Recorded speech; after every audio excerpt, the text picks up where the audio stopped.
Permettetemi di segnalare che oggi sarebbe stato con noi sicuramente anche il nostro Giancarlo Cerini. Dico nostro perché lo sentiamo, come molti di voi che l'hanno conosciuto lo sentono amico, purtroppo è mancato 1 anno e mezzo fa. Lui quando veniva, lo invitavamo, ci chiamava, ci diceva gli amici del Forum Veneto, e devo dire che è stata sua l'idea, dopo che organizzammo, Cinzia lo ricorda bene, un convegno interregionale a Mestre nel 2013 sulle indicazioni nazionali, anche questo su proposta sua con alcune associazioni, all'uscita con Giancarlo dici perché non provate a mettere in piedi qualche cosa di permanente, e così abbiamo raccolto la proposta, ci abbiamo lavorato 1 anno per individuare i punti sui quali eravamo d'accordo, perché eravamo 9 associazioni, tutti di idee, di storie diverse, era necessario fare questo lavoro e poi abbiamo cominciato a lavorare. Allora mi sono ricordato, e permettetemi di chiudere su questo, che c'era un articolo che lui aveva scritto, e sono andato a cercarlo, su Rivista dell'Istruzione, che è la rivista diretta per 16 anni da Giancarlo Cerini e che poi la Maggioli ha deciso improvvisamente, ahimè, di chiudere, nonostante ci fosse un gruppo di persone che aveva cominciato a lavorarci avendo il via libera da parte dell'editore Fernando. Va bene, andate avanti. Abbiamo chiuso il numero 1 del 2022, un po' in ritardo, era già in bozze di stampa corrette, e ha deciso improvvisamente di chiudere, facendo secondo noi un grosso errore, non solo dal punto di vista della scuola ma anche dal punto di vista proprio editoriale. La scuola è investita da tali e tanti cambiamenti che davvero avere una rivista che noi abbiamo pensato di diffondere ulteriormente poteva essere una cosa opportuna. Allora ho trovato questo articolo che non a caso era intitolato I ragazzi che si perdono nel bosco, ed è del 2017, non me lo leggo tutto naturalmente, ma ci sono 2 proposte, queste sì ve le voglio dire, che riguardano alcune misure. Il suo articolo parla di misure pedagogiche, di misure organizzative e di misure strutturali, e sono delle indicazioni secondo me importanti e che poi sono rimaste lì, perché come spesso succede sono rimaste lì. Apro e chiudo una parentesi per dire che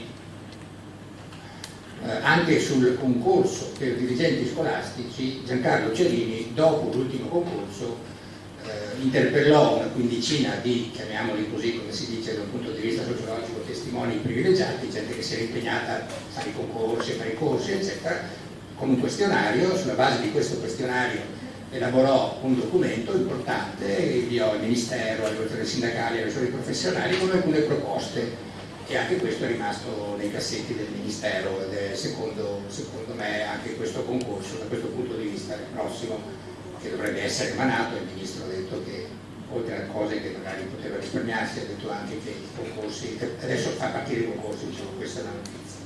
Allora 2 cose vi segnalo.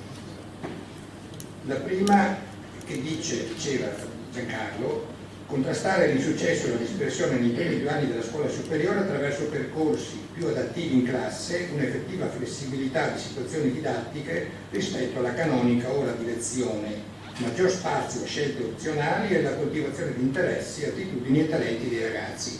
Riprende il tema che anche noi abbiamo elencato della motivazione dei ragazzi e della necessità di portare dentro le scuole ciò che i ragazzi vivono fuori dalle scuole. E una seconda indicazione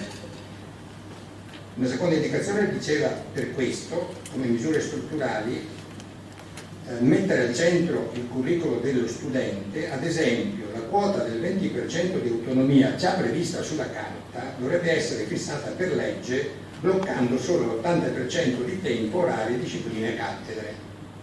E a me pare una roba anche questa interessante, ma che lui ha detto che...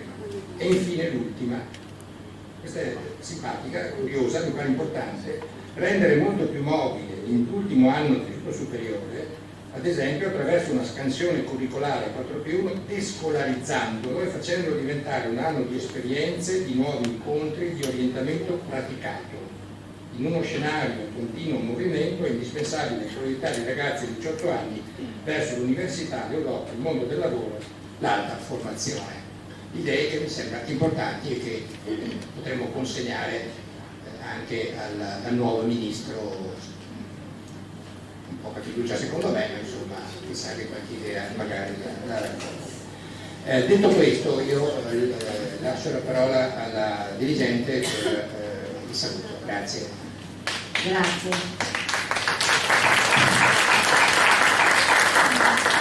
Da parte mia solo un saluto, vi ospito sempre con molto piacere il forum delle associazioni professionali per la scuola, perché ritengo, soprattutto sono stata molto felice di aver visto che è stata chiesta Laura Magna per questo convegno, perché noi scuola usciamo da un periodo di collegamenti online, i docenti hanno veramente avuto una grande esperienza di formazione, perché webinar e proposte in rete ce ne sono veramente tantissime, ma manca, siamo diventati molto molto passivi di fronte alla formazione, manca la riflessione critica. Quindi quello che fa il forum delle associazioni, riflettere, condividere e soprattutto creare proposte, è un valore aggiunto con la scuola, e questo negli ultimi anni ci è mancato. Sottolineo che la dispersione scolastica nella nostra scuola sarà, la lotta alla dispersione sarà la sfida, non solo per il PNRR, che ci chiede di attivarci attraverso una programmazione che sarà precisa.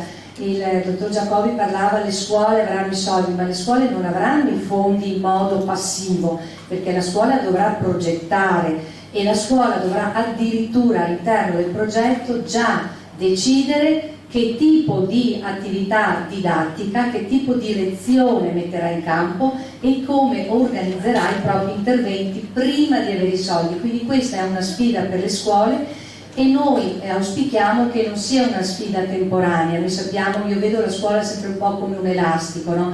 Noi ci adattiamo e poi l'elastico torna indietro e la scuola tradizionale ritorna sempre presente. La scuola tradizionale torna presente perché dà sicurezza, perché è ciò che conosciamo, perché è ciò che gli insegnanti conoscono, mentre le sfide fanno sempre paura. Noi abbiamo bisogno di una riflessione critica e soprattutto abbiamo bisogno di governare questa sfida.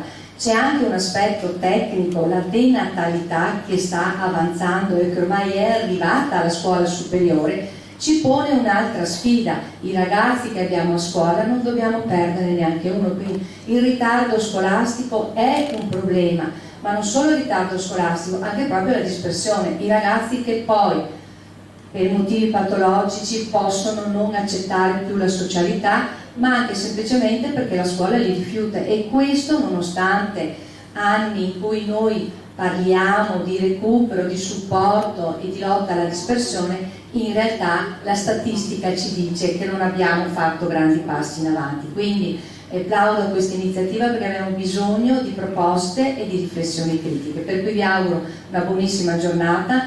Vedo i relatori assolutamente di alto spessore interessanti, quindi sarà sicuramente un'altra giornata. Per quanto riguarda gli aspetti tecnici, quando farete la pausa c'è il bar giù, non c'è nessun problema, quindi un caffè caldo, e la logistica sembra sia freddo, in realtà la fisica ci dice che qua fa più freddo, le ultime sedie in fondo sono più calde, comunque noi per questo insomma siamo temprati. Va bene, buona giornata, prego. Penso di passare la parola alla dottoressa Crozzi, prego. Sì, grazie Anna.